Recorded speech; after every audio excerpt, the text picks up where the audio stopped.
Bismillahirrahmanirrahim. Alhamdulillah wassalatu wassalamu ala Rasulillah wa ala alihi wa sahbihi wa sallama tasliman katsira, amma ba'd. Ikhwani fillah rahimani wa rahimakumullah. Insyaallah taala pada sore yang berbahagia ini, majlis yang keempat atau yang kelima ya.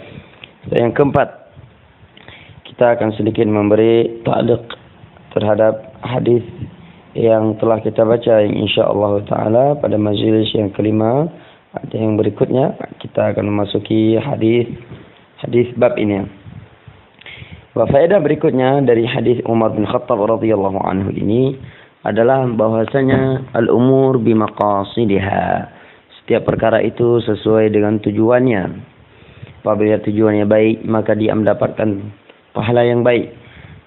Maka dari situ pentinglah yang namanya niat di dalam sebuah ibadah. Dan ada dua perkara yang merusakkan niat yang lurus di dalam perkara ibadah. Yang pertama adalah riya. Yang kedua adalah sum'ah. Ya, ingin didengar dan ingin dilihat untuk mendapatkan pujian dan sanjungan Allah Subhanahu, sanjungan manusia selain Allah Subhanahu wa taala. Walaupun ketika dia beramal tujuannya adalah Allah Subhanahu wa taala, tetapi masuk ke dalam hatinya rasa ingin dipuji dan disanjung ketika dilihat oleh manusia manakala dia melakukan suatu ibadah. Ya, di dalam sebuah hadis Al-Qudsi riwayat Imam Muslim, Allah Subhanahu wa taala berkata, Man asyraka ma'i ghairi taraktuhu wa syirkahu. Barang siapa yang dia menyekutukanku dengan selainku di dalam ibadahnya tersebut, artinya dia beribadah kepada Allah Subhanahu wa taala juga berniat kepada selainnya, tetapi adanya riya, ingin dipuji dan disanjung oleh selain Allah Subhanahu wa taala, maka kata Allah, taraktuhu wa syirkahu, aku akan meninggalkannya dan akan meninggalkan amalan yang telah dia lakukan. Artinya amalan tersebut tidak tertolak. Al-Imam Ibn Rajab rahimahullah ta'ala berkata, apabila riya itu dari awal sampai akhirnya riya tersebut, amalan tersebut dibangun di atas riya, ingin dilihat dan dipuji oleh manusia, maka ini jelas dan sepakat para ulama bahwa amalan tersebut adalah amalan yang dapat batal ya, dan tidak mendapatkan pahala. Lebih dari itu, dia akan mendapatkan dosa yang sangat besar. Bahkan ini merupakan riya'nya munafiqin. Ya, Allah Subhanahu wa taala berfirman, yura'una an-nas wa la yadhkurullaha qalila. Orang-orang munafik mereka berbuat riya kepada Allah, wa la melakukan riya di dalam beribadah mereka, wa la yadhkurunallaha illa qalila. Namun dan mereka tidak mengingat Allah Subhanahu wa taala kecuali hanyalah sedikit. Ini adalah riya orang-orang munafik, yaitu riya dari awal sampai akhirnya ibadah semuanya dibangun di atas riya, ingin dipuji dan disanjung oleh manusia selain Allah Subhanahu wa taala. Adapun sebuah ibadah yang kedua adalah ketika di awalnya ibadah dia melakukannya karena niat kepada Allah Subhanahu wa taala. Lantas masuk riya ke dalam ibadah tersebut. Masuk riya, ingin disanjungi, ingin dilihat oleh orang lain, walaupun tujuan dia ibadah adalah untuk mendapatkan pahala dari Allah Subhanahu wa taala. Kemudian masuk bisikan syaitan kepada hatinya supaya mendapatkan pujian dan pandangan manusia. Maka ini terbagi menjadi dua. Apabila dia tetap membiarkannya dan dia tidak berusaha melawan dan menepis bisikan dan ajakan syaitan tersebut untuk adanya rasa keinginan ingin dipuji dan disanjung oleh manusia, maka amalan tersebut telah dikotori oleh riya, maka telah ternafikan darinya keikhlasan sehingga tidak diterima oleh Allah Subhanahu wa taala karena tidak terpenuhi syarat ikhlas. Sedangkan apabila dia berusaha melawan dan menepis ajakan dan bisikan syaitan tersebut, maka ini kata Al-Imam Ibn Rajab tidak akan merusakkan ibadahnya. Wallahu ta'ala a'lam bis-shawab. Sehingga pada majlis yang terakhir ini dari hadis yang pertama ini, saya ingin membaca sebuah nasihat dari seorang ulama besar Ahlus Sunnah wal Jamaah yang bernama Syekh Muhammad bin Shalih Al-Utsaimin. Beliau mengutarakan sebuah nasihat kepada setiap individu muta'abbid yang beribadah dengan nasihat yang sangat berharga. Beliau berkata, "Fallahu Allah Ayyuhal ikhwatu bi ikhlasin niyyati lillahi subhanahu wa ta'ala.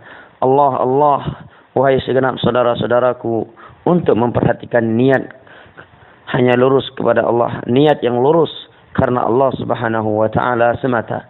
Wa'alam, ketahuilah, anna syaitana qad ya'tika 'inda iradati 'amalil khair, fayaqulu laka innaka innama ta'malu hadha riya'an fayahbitu himmataka wa yuthabbitaka walakin la taltafit ila hadha. Ketahuilah, terkadang syaitan mendatangimu ketika engkau ingin melakukan sebuah kebaikan atau sebuah ibadah. Syaitan menghampirimu, lantas ia berkata, memberi bisikan, kamu ini melakukan ini riya, sehingga lemahlah dan hilanglah semangatmu, dan ia membuat engkau malas untuk melakukan amalan tersebut. Maka kata beliau, walakin la taltafit ila hadha. Apabila ada bisikan seperti ini ketika engkau ingin melakukan ibadah, maka jangan sekali-kali engkau menoleh dan mengikutinya. Wala tuti', dan jangan engkau ikuti bisikan syaitan tersebut yang ingin menghentikan engkau dari aktivitas ibadah yang mulia tersebut. Walau qala laka innaka innama ta'malu riya'an aw sum'atan, walaupun ada bisikan dari syaitan ketika engkau melakukan ibadah tersebut, bisikan syaitan, innaka ta'malu riya'an aw sum'atan, kamu ini melakukan ibadah ini karena riya atau karena sum'ah, ingin didengar, li'annaka ghawsu'ulta, maka hal ini jangan engkau peduli, karena apabila engkau ditanya, hal anta al'ana ta'malu hadha riya'an wa sum'atan, la, karena engkau sendiri lebih tahu. Di mana ketika engkau ditanya apakah engkau melakukan ini karena riya dan sum'ah, maka pasti engkau akan menjawab tidak. Maka selama engkau bukan karena riya dan sum'ah, kata beliau, idzan fahadzal waswasul ladzi adkhalahu syaitan fi qalbik la taltafit lahu waf'alil khair wa la taqul inni ura'i wa ma ashbaha dzalik.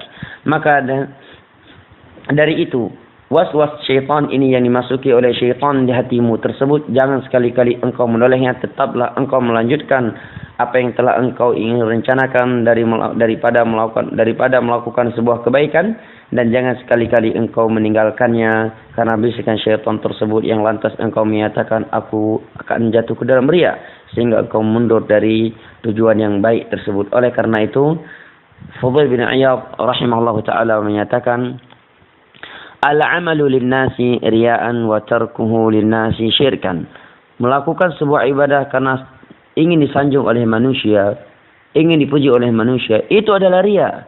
Dan meninggalkan sebuah ibadah gara-gara manusia, itu adalah kesyirikan. Subhanallah, begitu tipisnya ikhlas di dalam beribadah. Semoga Allah subhanahu wa ta'ala menganugerahkan kepada saya dan kepada ikhwani al-kiram rahimani wa rahimakumullah semua keikhlasan, dan Allah subhanahu wa ta'ala semoga menyelamatkan kita dari berbagai duri-duri kesyirikan, dari riya, sum'ah dan yang lain-lainnya. Wallahu ta'ala alam bisawab. Insyaallah ta'ala pada majlis berikutnya kita akan memasuki hadis yang berikutnya. Wabillahi taufiq wal hidayah. Sallallahu ala nabiyina Muhammad wa ala alihi wa sahbihi wa sallam, wa akhiru da'wana alhamdulillahi rabbil alamin. Wassalamu alaikum warahmatullahi wabarakatuh.